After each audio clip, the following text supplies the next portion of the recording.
Aggrieved retired military personnel are threatening to embark on a nationwide protest over the delay in the payment of their salary arrears and security debarment allowance. The retirees, under the aegis of a coalition of concerned veterans, had embarked on a series of protests in various states to demand payment of their 24 months arrears of approved minimum wage and debarment allowance, amongst others. 3 tranches of the minimum wage had been paid to the ex-servicemen by the Military Pension Board, but their security debarment allowance has not been paid at all. The security debarment allowance is one that is meant to dissuade retired military personnel from using the skills they acquired while in service against the country. The ex-servicemen say they will ground activities at the Ministry of Defense in Abuja if their demands are not met. Well, joining us via Zoom is the National Coordinator, Retired Members of Nigerian Armed Forces, and CCV spokesperson, Roy Okhidievbie. Thank you for joining us, Roy, on the program.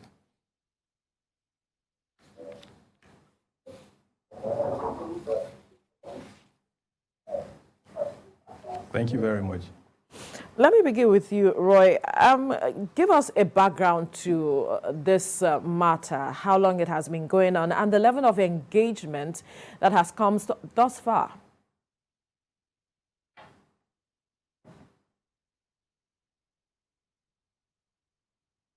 That the National Coordinator and the CCV spokesman is there in the studio with you.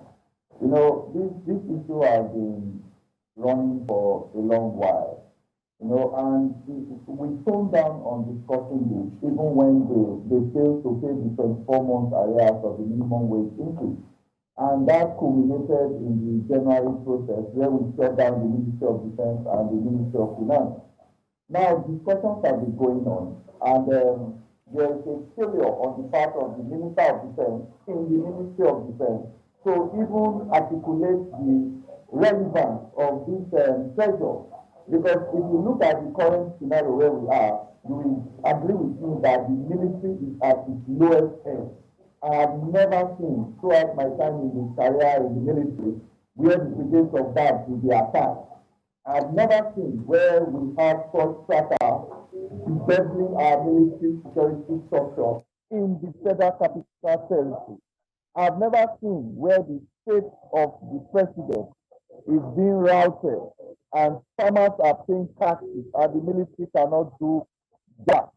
So you can definitely see that there is a challenge with keeping together all that we expect. There is a challenge with helping the situation, and it's not helping matters at all. I'm sure Durowaiye is there in the studio with you. He will be able to throw more light on it.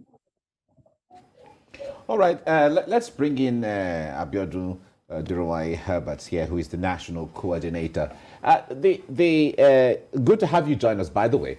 Now, give us a background. I don't know what level of discussions you have had with the Defense Ministry, by extension, the government, regarding this, and what commitments were made in that regard. Can you give us a brief? Oh, well, thank you very much for having us in your studio this morning. Although I couldn't hear you very clearly, but then I'll try to respond to your questions. This agitation actually started in May 2020, when we wrote officially to the Honorable Minister of Defense over the exclusion of over 90% of retired veterans. And we see this as an injustice.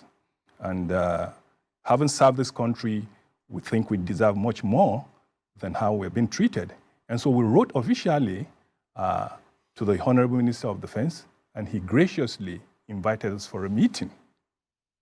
And at the end of the meeting and the resolution, a 9-man committee was set up to look into our grievances and see how, we can be, brought into that equation. And so, having said that, After submission of the report by the committee to the Honorable Minister of Defense, he again wrote to Mr. President, and he eventually got approval. That approval, states that a whooping sum of 134 billion naira has been approved for those of us that were hitherto excluded from the payment of this debarment allowance. And so we were invited to Abuja, and we're expecting, to know what formula it's going to take for those who were, earlier excluded. How much is it going to be, for how long is it going to take for the payment to, to be made? And what are the percentages? Okay, because the debarment allowance actually, the total sum of your annual payment multiplied by the number of years you have served in the military. Now, what is not clear to us is what formula are they using? Are they using the formula? I mean, some of us retired maybe 20, 30 years ago. Are you going to base the payment on how much you're being paid at the time you left times the number of years you have served? And of course, the rate of dollar at that time, I mean, Naira still has a lot of value at that time compared to now. So, or are they going to implement it by your current annual take-home based on what your colleagues are taking, based on what your colleagues who are presently serving on your rank are taking times the number of years that you have served? So these are questions that, we are yet to get. And then, of course, the authority told us, even despite the approval by Mr. President, that we will have to be verified. And we're asking questions. Why would we need to be verified? Because it is assumed that before the president gave an approval and tied it to a figure, certain strength must have been provided. I don't know whether you understand what I'm trying to say. They would have given, Mr. President, that so number of people had been excluded, and we are bringing them in. And this is the amount we think we require. And approval had already been given. And then so why do you need to verify us? And even the verification we're talking about has no date. There's no date for the commencement of verification. So we see this as a ploy to delay, the payment of this thing. And we are losing our members on a daily basis. Unnecessary death. So we are saying, or our member rather, are saying that this is is unacceptable to us. If you had gotten approval for an amount to be paid, and this money is supposed to be paid to both the living and the dead, then what's the need for the verification exercise? So this is the crux of the matter as we speak. I want to put two of you to address the question of what are the feelers you are getting or as to why they have not released the money. Is it that there's no funding, or is it that the money has been diverted? Is it put in some kind of account to yield anything, or is it that in fact there's actually need for verification? Are there ghost workers? Are there ghost soldiers who need to be weeded out of the list? Is there any kind of conversation like that going on? I can confidently tell you as we speak that there's been mediation, between those in authority and our distinguished senior superiors. As at yesterday, they met with the permanent secretary at the Ministry of Defense in order to ensure that issues are resolved without necessarily coming out to protest about it. So the issue of ghost workers, you said both living and dead pensioners are entitled to this money. Now, the last time we had a verification exercise was in 2017. Now, it is worthy of note that the arrears, the 24-month arrears that was being owed to us, though 3 tranches haven't paid, we're waiting for the last tranche now, which will be, coming up in either October or November. There was no verification. No verification, to ascertain whether there's a ghost worker or whether there are those who, so why would you need the verification at this point in time? That's the question our members are asking. Let's get to the aspect of the protest. Roy, I'm coming to you now. You said that you have embarked on various protests across states, and now it is going to be a national protest. How much difference would it make if the state protest did not achieve as much?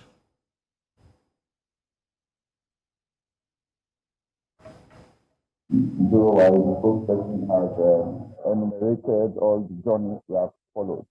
Now, if you look at the last protest that we did, remember, we called off 1 or 2 protests that we wanted to do in previous years because of the insecurity in the country.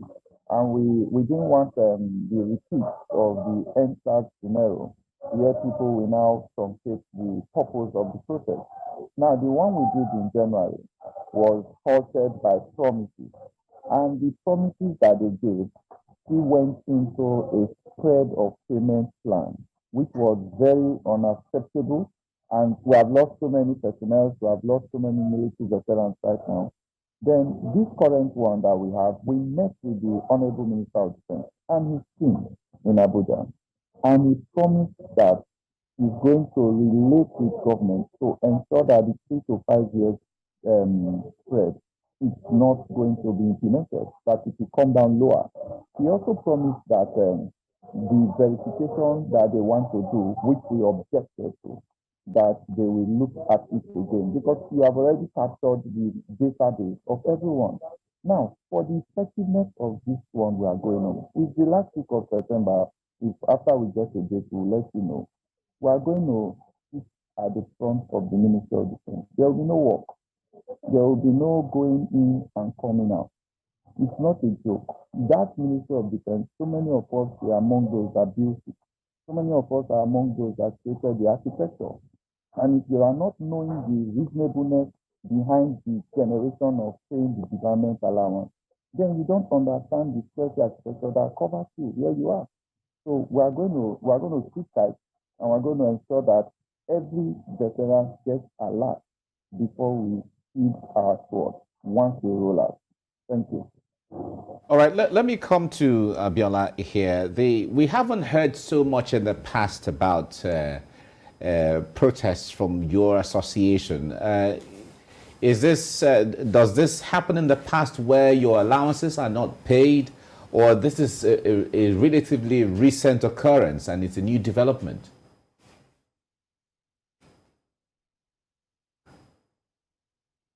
I need you to increase the volume here because I can barely hear. All right, Abiola, can you hear me now? Can you hear me now? Yeah, I'm trying to. All right, I'm asking that we haven't heard so much in the past of protest or agitations from your union. Is this a new occurrence that your allowances are not being paid, or it usually happens? Yeah, thank you once again. Well, we are disciplined by profession, and we believe in dialogue, and that approach we have, we have taken in order to see that we do not necessarily have to come out to embarrass or wash our dirty linen in the public. Don't forget, the president is one of us. The Minister of Defense is one of us. We have the National Security Advisor as also one of us. So coming out to, protest like this would only mean that we have tried all we could, to seek audience from those that are in authority. I can show you a letter here. This letter was dated 9th of August, 2022. There are questions in there that we needed clarification from the Honorable Minister of Defense's office. When as I speak to you, not even an official response to it. I mean, how would you treat a constituency that you are part of that way? It's quite unacceptable to us. I'm not speaking as an individual, but I'm speaking as a leader and who is representing, my constituency. It's not about me, but of course, about those we represent. And so when we write, we are not writing as an individual. We are writing as a group. And the least the minister should do is to officially respond to our letters. So, I mean, no response. We are left with no other option, than to start mobilizing. And I want to We would like to know some of the questions you have raised. Exactly. We would like to know, yes, Abiola, can you hear me? We would like to know some of the questions you have raised in that letter. Okay, like I earlier mentioned some when I started, we started this discourse. One is that if we, as retired members, have now been brought back, or rather, if our request to be included has been approved, and a figure attached to the approval, then what do we need verification exercise? Like I said earlier, even the verification exercise has no date when to commence. And by October or by the end of September, every political office holder will be asked to go back to their constituency and canvass for vote for their parties. So where do we go from there? Nobody will be there to even listen to our agitations. And so that's why we are saying that for now, as it is, issue of verification exercise should be completely ruled out. We are to be paid this money, and it shouldn't take years, because our colleagues who are leaving service as we speak are paid their money as soon as they leave service. And so they're telling us that our own will be tied to verification exercise, and at the same time it will be spread over a period of 3 to 5 years. It's unacceptable to us, because those that are coming out at the moment are being paid their money in bulk, or at worst twice. And these are people that we retired before them. How can you treat one side nicely, and then the other side you neglect them? So these are the issues. What are your other questions? What are the other questions you have raised?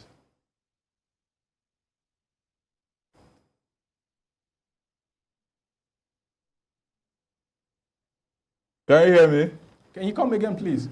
What are the other questions you have raised?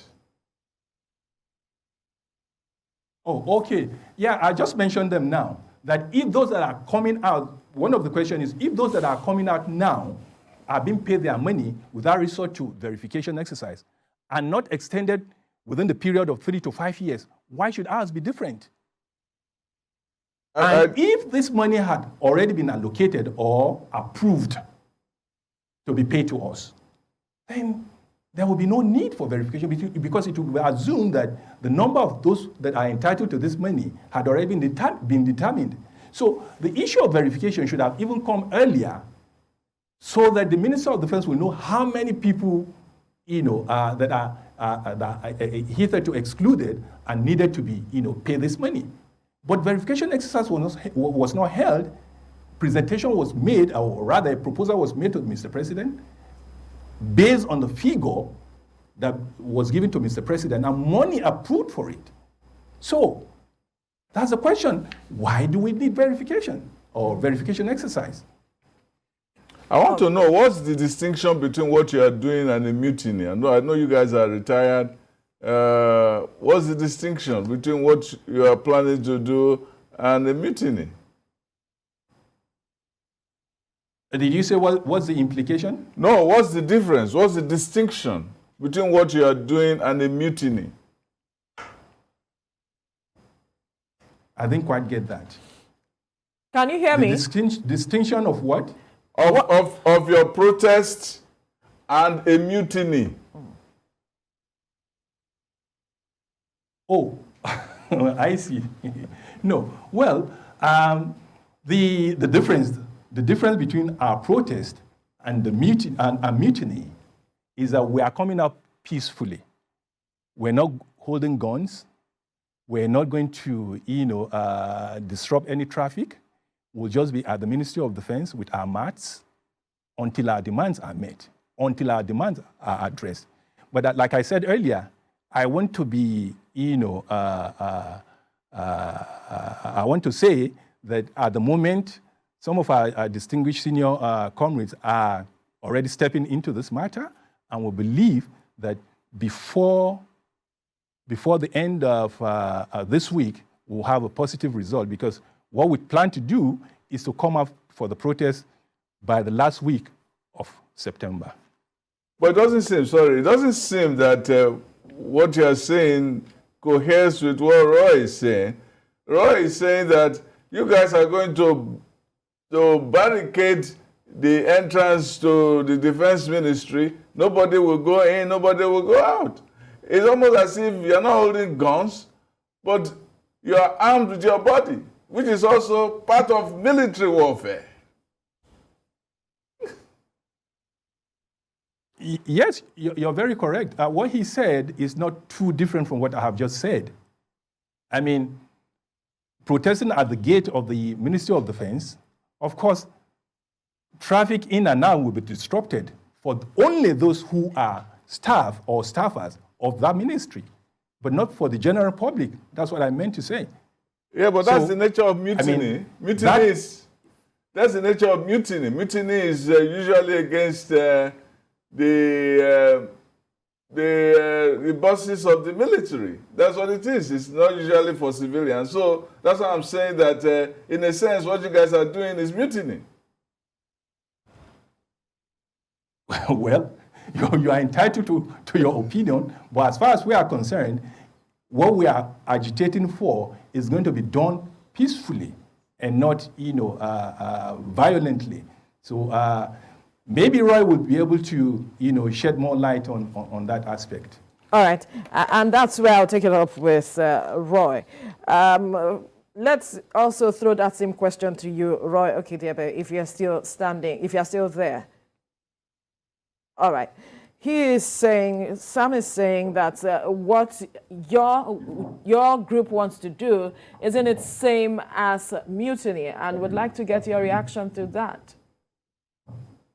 One thing we need to agree with here is when we lose veterans because they didn't get proper health care, when we lose veterans because they go through negative trauma and they die of high blood pressure, when we lose veterans because they live in areas where they are not supposed to live and they are coined as military and they are killed, kidnapped by bandits, when we lose veterans because they have medical conditions and the healthcare cannot cover the medical conditions, are we not supposed to hold the military generals for murder?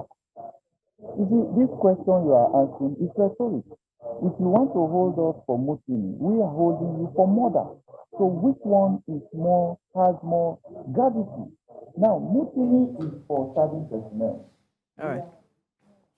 All right, let's come back to you now, Mr. Durowaiye-Herberts. This is saying that the security debarment allowance is one that is meant to dissuade retired military personnel from using the skills they acquired while in service against the country.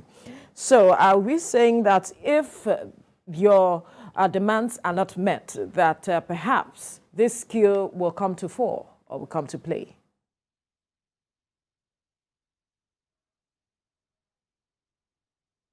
Can you hear me?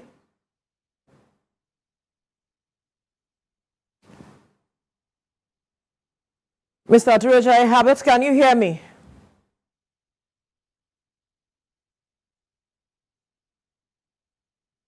I can hear you. Can you hear me now, Mr. Herbert?